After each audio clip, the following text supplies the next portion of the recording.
Hi, I'm Danny.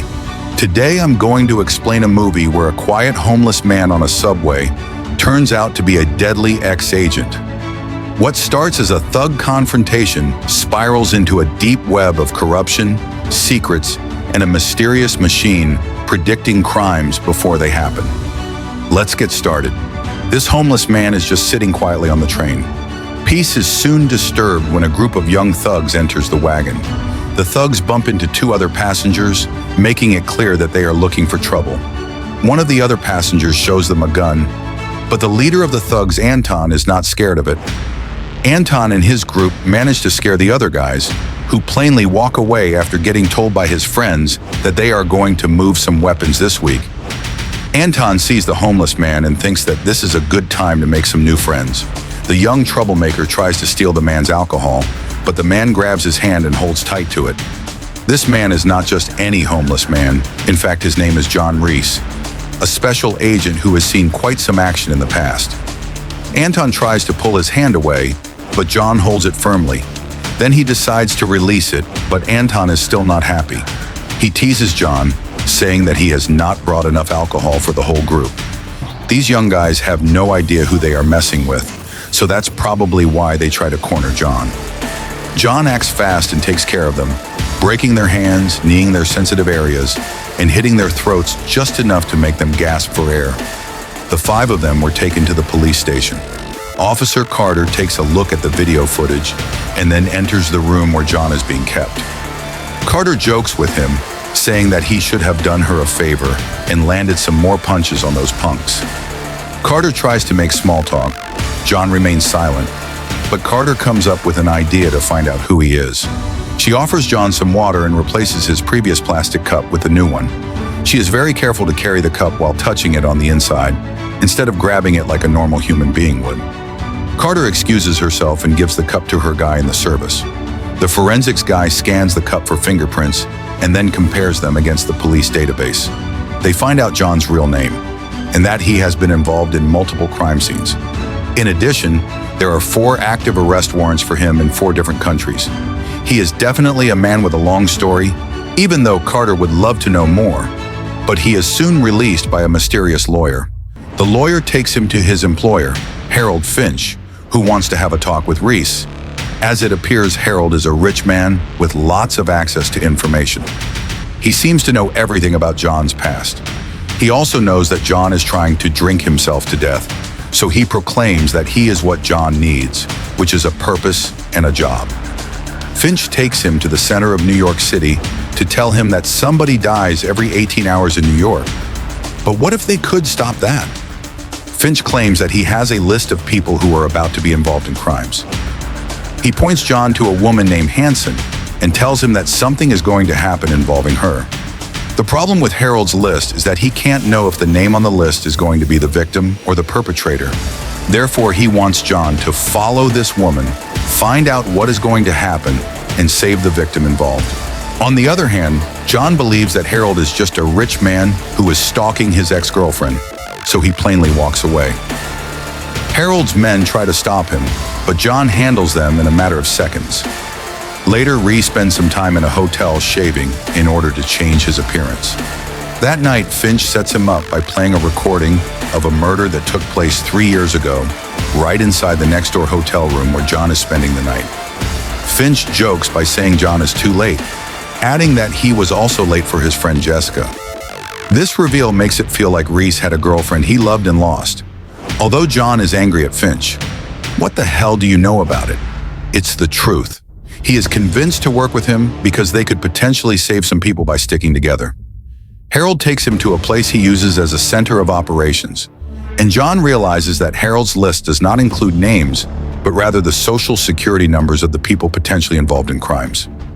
JN gets to work and narrows down Hanson's enemies to 2 people. One of them could be a lawyer named Wheeler. First is Wheeler, her co-counselor, who used to date Hanson, but she broke up with him. The other one could be a gangster named Pope, who was sent to jail by Hanson. As JN continues following her, he attends Pope's trial, where Detective Fusco is giving his statement. But after the trial, Hanson scolds Fusco because he got off script without her knowing. Later, Hansen visits Pope in prison to tell him that she believes he is not the one guilty of the crime attributed to him. John hears on the microphone installed in her phone that Pope has a younger brother named Michael, whom he is trying to protect. As it is implied, Pope is lying about the murder he supposedly committed to protect his brother from the real murderers because Michael witnessed them committing a killing. The next day, Wheeler enters Hansen's office to learn more about Mike by searching her computer, so JN suspects that he is involved somehow. That night, the bad guys get to Michael first, but John intervenes and shoots their truck with a grenade launcher. Reese saves Michael and also steals some badges from these bad guys, revealing that they are dirty cops.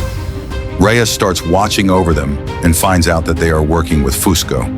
The dirty cops kill people to keep their mouths shut while Fusco sets up innocent people to go to jail. Now John wants to know more about Harold's list, and the latter reveals that after the attack of September 11th, the government hired him to build a machine that combines information on people receiving that information from all the cameras and microphones in the country. The machine produces two kinds of lists, one focused on possible terrorist attacks and one focused on other kinds of crimes. Harold has built a backdoor to receive this second list, but all they get is the social security numbers, so they have to do some work to find out what is going to happen. Johan continues his work while he believes that Hansen is in danger, but as it appears, Hansen is working with the dirty cops who also killed Pope last night in his cell. Hansen tells the dirty cops to also kill Wheeler because he is digging too much. The problem is Wheeler, while Fusco appears behind John and points a gun at him. Johan escapes Fusco's custody as he is taking him to the desert in order to kill him and returns to New York. The dirty cops are about to kill Wheeler while they frame a thug for it, but Reese is right on time to stop them. Then he takes care of Hansen by mixing some recordings up. Finally, he blackmails Fusco to work for him because he is going to need somebody from the inside to work for him. A few days later, John enters an elevator and starts speaking with a guy named Bill. He asks the man if the flowers he is holding are for his wife, but Reese already knows the answer. He starts saying that some women abandon their partners when they learn that they cheat on them, but other women hire two guys to make it look like a robbery gone wrong. With that, Reese takes up the two guys following Bill and tells him to call a good divorce lawyer. The next day, the machine has a new number for Harold and John to work on. This time, the number belongs to a girl named Teresa, but her case is a bit special. Harold takes John to the cemetery and tells him that Teresa is supposed to be there. Her father was a real estate developer, but the market crashed and he went bankrupt. That drove him crazy, and he killed his family on a weekend trip before turning the gun on himself. Harold proclaims that the machine sees everything, so if her number showed up, it means that the girl is alive. Reese visits Fusco to ask to get this case's file from the police, and Fusco has no other choice but to oblige. After reading the file, John tells Finch that this was a professional hit. The hitman made it look like the father did it, made it look point blank like the father did it. Harold wonders how Reyes knows it, and the latter explains that this is the way he would do it. Soon, Finch uses his technology to find the girl, and John goes after her. Teresa understands that she is being followed, and manages to escape before John can get a hold of her. John visits Harold in an office where he seems to be working. As it is revealed, Harold owns the company and just works there so he can hide in plain sight. JN also gives Harold a little device that Teresa left behind. This device records card information when people use their credit cards in ATMs. Apparently, Teresa makes a living by stealing card information and then withdrawing money. Then Reyes asks around the streets to learn about the killer who got the contract for Teresa's family, and learns that a guy nicknamed Solnick did it. The hitman is now in jail because he got arrested for another case. John visits him and asks him why he did not kill the girl. Snick replies that he has a code and he would never kill a kid. He just told the girl that if she told anybody about him, he would come for her to finish the job. Reyes wants to know who hired him, but Solnick says that he only met the man who hired him once, and he got paid in cash. No names were exchanged.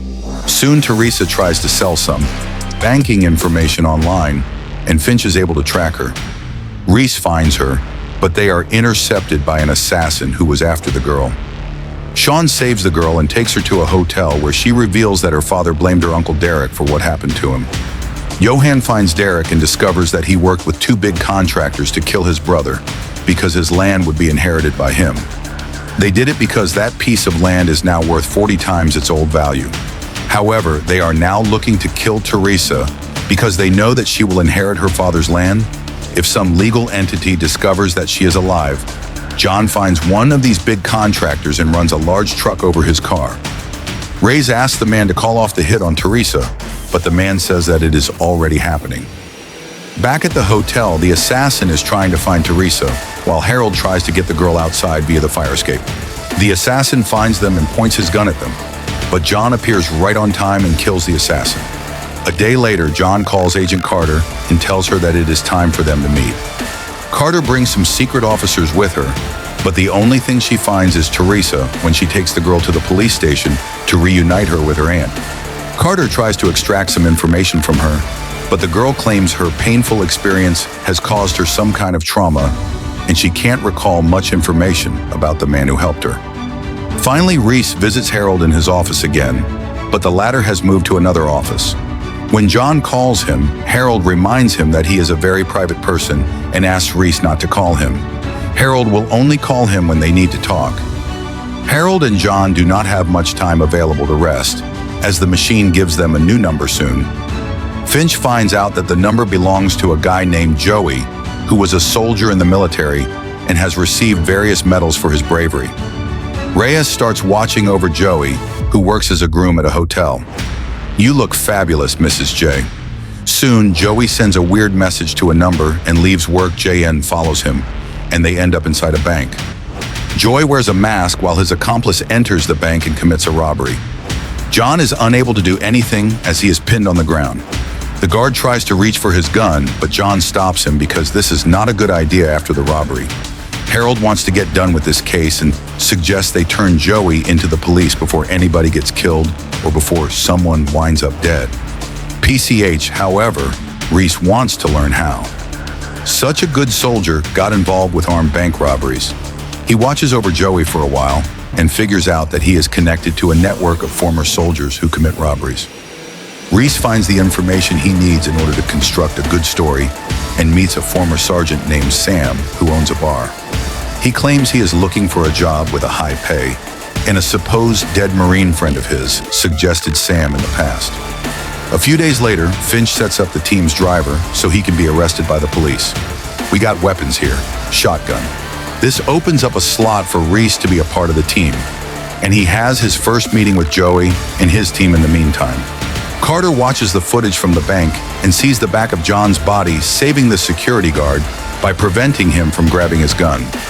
When John meets Harold again, he claims that Joey does not look like the kind of guy who would kill somebody, and Joey's not one of them. It's one thing to kill when you are at war, and another to kill innocent people. Reyes pretends to meet with Joey randomly and starts asking him when they are going to do a job. Joey explains that it depends on Sam because he is the one who gives the orders. The two of them grow a bit closer after they pick a fight with two bankers. So Reyes starts asking if Joey has any kids because he knows that this soldier is connected to two different women. Joey wants to keep his business private, so he just says that he has some obligations to take care of. A few days later, the gang calls Reyes for a mission. While the police manage to find out the identity of one of the gang members, the group robs an underground gambling site that belongs to the mafia, and they leave the place right before the police get there. Sam prepares the team for another hit, and Harold believes that it is time to put an end to this. Reyes asks for some more time because he wants to protect Joey. He's learned that one of the women he meets is his girlfriend, while the other one is the wife of his buddy at war. His buddy has a daughter, and Joey has made it his mission to gather some money for her so she can grow up comfortably. His wife had just had a baby. John joins the gang in their next mission, which is to steal the evidence of a case that has something to do with somebody named Elias. Finch discovers that Sam is setting the team up and warns Reyes about it. When the guys hand the case files to Sam, he kills them, but Reyes manages to save Joey and advises him to skip town. Later, Sam hands the case evidence to an unknown person. When Reyes finds him, Sam is already dead. After all the stress these guys go through, Harold decides that it is a good time for him to visit the doctor, although he experiences some back pain and needs some pills. His main purpose for visiting is to steal Dr. Tillman's hospital radio. The machine has given her number. and the good guys have to find out what's going on with her. John starts watching over her and realizes that she is quite a lonely person. She is all work and no fun. One night, though, Tillman decides to go out, and a guy hits on her. He tries to follow her, but Reese takes care of him. But back inside the club, Reese sees a guy named Andrew who bumped into Tillman earlier that day. Reese repays the favor and bumps into him, only to find out that this man carries some drugs with him. JN learns from the bartender that Tillman visits the club every night alone. Most probably, she has gotten Andrew's attention. The next day, John breaks into Andrew's apartment and steals his files from his computer. When he reviews them with Harold, they find that Andrew is a predator, and he is constantly looking for opportunities to exploit women. He also has a criminal record from college, but that record has been officially deleted in the meantime. Carter reviews the footage from John's team when they entered the headquarters to steal the case files. She understands that one of the thieves had a brief interaction with Harold, and the little guy said something back right there, and they exchanged some words later that night. John watches as Andrew approaches Tillman in the bar. The two of them have a quick flirting encounter before leaving the bar. Andrew invites Tillman back to his house, but the doctor is not up for it as Andrew walks away. Tillman follows him and uses a camera to zoom in and watch his moves more closely.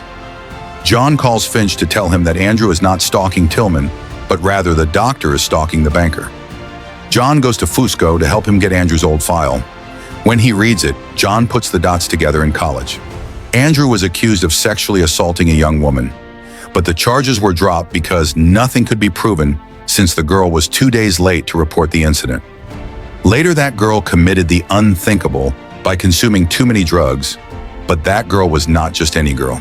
She was Dr. Tillman's sister, so the doctor is looking for revenge. The machine gave them her number because she is going to try to kill Andrew. As for Harold, he gets a visit from Carter, who asks him what the robber told him. Of course, Harold lies and claims that the robber told him not to stare at him. In the meantime, John continues his investigation and discovers that Tillman has bought enough chemicals to make Andrew's body dissolve after she kills him. John's plan is to make Andrew disappear somehow, so that Tillman can't execute her plan. Reese does what he has in mind and causes an accident using Andrew's car while he has loaded it with drugs. The police arrest Andrew, but he is let go the next day. Reese thinks this should not be happening, but Fusco explains that this guy is rich and has 4 lawyers with suits more expensive than his yearly salary. That night, Tillman enters Andrew's apartment and tases him. Then she drugs him and carries him to her van in a wheelchair. However, John intervenes and asks Tillman to sit with him because he knows who she is carrying to the back of her van. God, you got tied up in the back of the van. Johan manages to convince her not to kill Andrew because if she does, the most important part of herself will die. Tillman is not a killer, but rather a person who helps people. Reyes takes Andrew to a secluded location, and the two of them start an interesting conversation. Actually, John tries to determine if he should allow Andrew to live because people might change, or if he should kill him because people do not change. John wonders if there are good people in this world anymore, or if there are just good decisions to make. He also wonders if he will regret more allowing Andrew to live or killing him. Finally, John asks Andrew to help him reach a good decision, and the episode cuts to black. A few days later, the machine gives Finch the next social security number, which corresponds to a man named Samuel Gates. Samuel works at a Supreme Court as a judge, and the rumor has it that he is very fair. He is a tough judge who has declared war on crime. Consequently, it is not unlikely for him to have made many enemies. John follows him around and realizes that a few guys are after the judge. One of them is about to make a move, so Reese prepares for a fight, but then he sees the man pulling his phone out, sending a message, and throwing it in the dumpster. John turns around to grab that phone and reads a message that talks about Samuel's son finishing school. John says they have been following the wrong person. I think we've been following the wrong Sam Gates, while at the same time some bad guys try to kidnap Samuel's son. Ree tries to stop these men and engages in a fight with them, but one of them pulls a pistol and shoots him. Reese drops unconscious while the bad guys take the kid away. Soon the judge receives a phone call from the kidnappers, who tell him that they have his son. They prompt him to wait for their call and not tell anyone about this. The judge is devastated by this news, so John decides to get near him to try to help. "Who are you?" "I'm here to help you." He tells the judge that the kidnappers will keep his son alive as long as he is useful to them. Samuel wants to know who John is, but he is just somebody who is trying to help the two of them get to the judge's house, and the man wonders how the kidnappers got past his alarm. John tells the judge to wait for the next call from the kidnappers while he goes to the nanny's house, as he is on the phone with Finch, who is trying to hack the cell phone company in order to trace the phone call the kidnappers made to the judge. For now, Finch can't do it, while Reese finds out that the nanny is dead. Most probably, the kidnappers got past the alarm by extracting the code from her kidnappers, killed the nanny later. Finch helps John find one of the guys he saw earlier, and Reese beats him up. When the man falls unconscious, John uncovers his chest and realizes that he has a tattoo that means he is a member of a gang called SP9. Originally, this gang is from Eastern Europe, but somehow they are here now, or they have opened a branch in New York. That night, the kidnappers call the judge, but what they want is not money. They want the judge to throw the case of a woman named Angela. If the woman walks free, then they will give Samuel his son back. When they hang up, the judge reveals that Angela's case is a simple one. She ran over somebody and abandoned him. In the meantime, Finch learns that the SP9, the gang has expanded their operations, and they have built a presence in around 18 countries. The next day, Samuel has to rule on Angela's trial, and he helps her case go well. However, he stalls as long as he can before reaching a decision. The gang boss calls him to ask him to stop playing games, but Samuel proclaims that he has to do this the right way. As for Reese, he has interrogated the guy he caught earlier and has gotten the location of a place where the man goes to get paid. He visits the place and finds $500,000 thereafter. Beating two guys guarding the money, Finch listens to Angela's conversation with the gang boss on the phone and puts the dots together. Angela works in a bank that is producing some kind of software that spots money laundering, but she can turn it off with a click on her computer. Most likely, she is working with the gang boss to help him launder his money. The gang uses online payment methods to pay for their expenses, including human assets such as lawyers. The next day, Finch pretends to be working at the bank and steals some information from the servers. As the trial continues, John tries to find Samuel's son, but the kid is not in the place John believed him to be, since the judge has no news of him. He is forced to free Angela of all charges, not guilty on all charges. The gang boss calls Samuel to go pick up his son, but JN knows that they are going to kill the judge when Samuel arrives at the location. The bad guys prompt him to say goodbye to his son, but reappears with Angela and cites the information he knows Angela turns the algorithm off for 3 minutes every morning in the bank so the SP9 can perform their transactions.